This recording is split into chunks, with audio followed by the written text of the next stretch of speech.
Ahora hablamos de polución sonora. Exacto, ahora vamos a hablar de polución sonora, vamos a hablar de otra cuestión que surgió, otra investigación científica que surgió un poco gracias a la pandemia, ¿no? Si bien eran proyectos que ya venían en desarrollo, pero la pandemia dio la oportunidad para estudiar el no ruido, como decías vos, ¿no? Cómo la contaminación sonora o el nivel sonoro, en este caso del 18 de julio, se modificó debido a la pandemia. ¿Quiénes estaban investigando esto? Bueno, también en el INFIA, en el Instituto de Mecánica de los Fluidos e Ingeniería Ambiental de la Facultad de Ingeniería, hay un grupo que estudia la contaminación acústica. Y bueno, junto con la Intendencia estaban monitoreando los micrófonos que habitualmente la Intendencia tiene a lo largo de la avenida principal para monitorear el nivel de ruido de la ciudad. Pero vino la pandemia, el quédate en casa y 18 de julio cambió.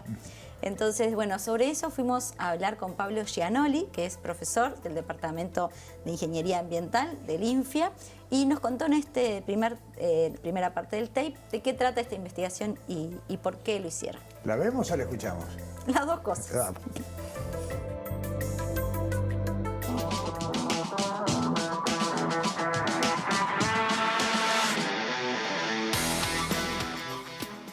Con ese propósito que tiene tendencia de lo que son las ciudades inteligentes, se instalaron una serie de micrófonos a lo largo de la avenida 18 de julio y nos pidió a nosotros que contactáramos con nuestros equipos, que son equipos de alta calidad, que veamos el comportamiento de sus registros, ¿no? Entonces, claro, nos facilitaron los datos, al Departamento de Ingeniería Ambiental nos facilitó los datos para hacer un análisis aparte de esa comparación con nuestros equipos. Y bueno, en base a esa comparación con nuestros equipos, el estudio se basó en ver el comportamiento durante la pandemia de la movilidad del tránsito volcados a lo que son los niveles de presión sonora.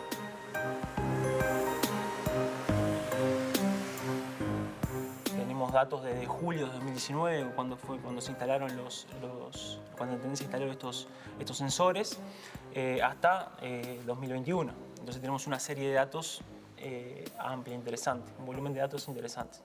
Teníamos tantos volúmenes de datos de niveles de presión sonora que hicimos un análisis de algunos días, de algunos meses, antes de pandemia, durante pandemia. Un poco el objetivo que teníamos nosotros en este estudio es mostrar un poco lo que fue el cambio de movilidad en la ciudad, en la avenida principal del departamento, de la capital, y mostrar también el impacto del ruido vehicular que tiene, no solo para la gente que ve ahí, sino para los transeúntes y para los comerciantes. El Departamento de Ingeniería Ambiental tiene varias ramas de trabajo. Se trabajan lo que son residuos sólidos, contaminación de aire, contaminación de aguas, de cuerpos de agua, todo lo que son análisis de cuerpos de agua, y otra rama importante en lo que es la parte de contaminación acústica. Y bueno, que nosotros venimos analizando no solo el comportamiento sonoro de la ciudad, sino que el impacto de industrias, problemas de vecinos o mismo comercios instalados en lo que es lugares residenciales y cómo impactan acústicamente en esas viviendas.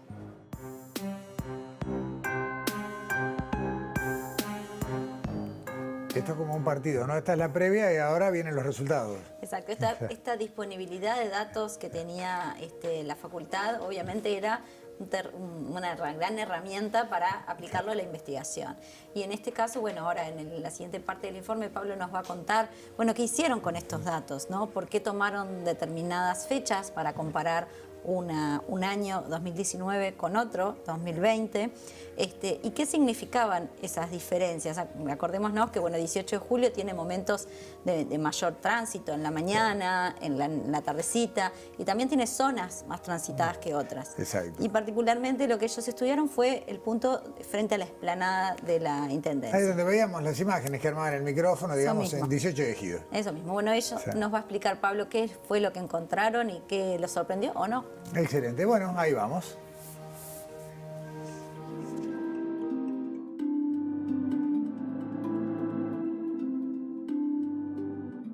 Una vez recolectados los datos, decidimos quedarnos con 3 meses para analizar, que nos parecía interesante.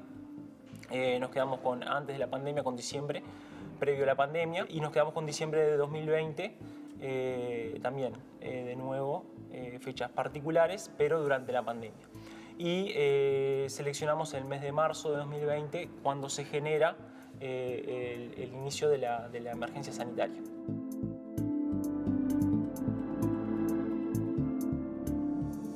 Comparamos diciembre de 2019 con diciembre de 2020. Elegimos primero los sábados, que creemos que los sábados es un día de mucha movilidad, un día laborable, donde la gente va a hacer compras normalmente a los comercios. Elegimos el punto de la explanada, que es uno de los puntos donde están uno de los sensores y donde instalamos nuestros equipos, porque también es un punto crítico y un punto con mucha movilidad. Estamos hablando de que pasan entre 1.500 y 2.000 vehículos por hora en ese punto. A la hora de comparar diciembre de 2019 con diciembre de 2020, encontramos que los niveles de presión sonora, por ese descenso de movilidad, descendieron. Estamos hablando de unos 8 a 10 decibeles, que realmente es mucha energía. Habitualmente, en este punto, en la explanada de la Intendencia, los niveles rondan en los 70 decibeles, 72, 73 decibeles, para una medición de 24 horas. Y durante la pandemia bajó a 65 decibeles, dependiendo del sábado analizado.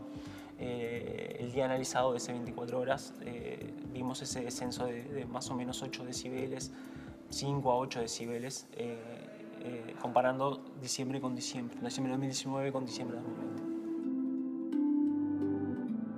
Uno de los meses que analizamos también fue marzo 2020, que fue sumamente interesante porque se da todo ese inicio de la pandemia, el inicio de la emergencia sanitaria.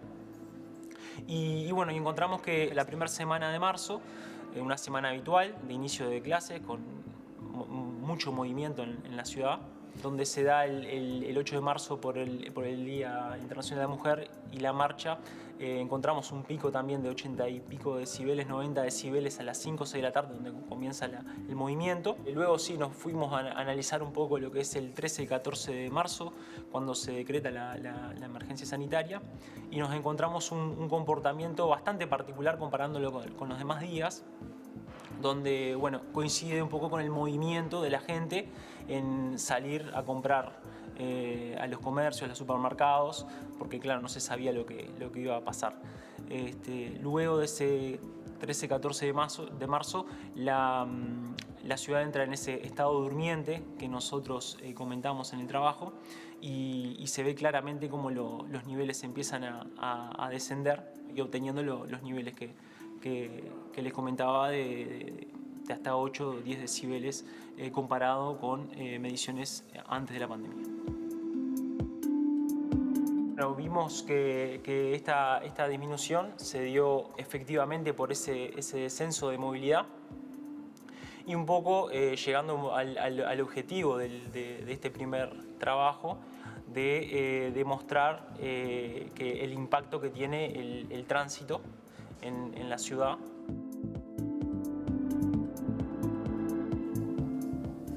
Bueno, está claro que, por un lado, como decías vos, Daniela, hay una cantidad de datos importantes para seguir profundizando, Pero bueno, hay una relación muy clara, ¿no?, entre la presión acústica, la polución sonora y el movimiento de la ciudad. Por supuesto, Sí. y dentro de los resultados, obviamente, lo que nos sorprende es la baja del nivel sonoro. El quédate en casa, por supuesto, tuvo una repercusión en eso, pero lo interesante, un poco yendo por lo que tú decís, es cómo una medición habitual quizás de un organismo de gobierno vinculado con la investigación científica puede ayudar a generar políticas, por ejemplo, sanitarias que mejoren la salud auditiva de la población, ¿no? O sea, es como una cosa lleva a la otra y Sabés que no aparentemente... quiero hablar de memoria y seguramente me equivocaría en la cifra, pero hay un umbral de todo. O sea, por algo se habla de polución sonora. Es un fenómeno que afecta a la salud pública y hay un umbral de tolerancia. Y me da la impresión de que no todos los datos están por debajo de ese umbral. La Organización Mundial de la Salud estima que después de 65 decibeles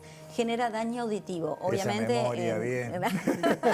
No siempre, pero esta vez, entonces, por supuesto no es puntual, sino que tiene que ser durante un tiempo y repetitivo y determinadas frecuencias. Pero, bueno, estamos expuestos todo el tiempo, sobre todo la gente que vive vivimos y cerca trabaja. del centro de Montevideo, ¿no? Exacto, exactamente. Está bien. Bueno, Daniela, Alexandra, gracias. Hasta el martes que viene. Hasta Hasta la semana que viene. Ya volvemos enseguida aquí a Sobre Ciencia con lo que nos queda. Vamos a hablar de cine, documental y una historia que todos conocemos, pero contada de una manera muy sensible.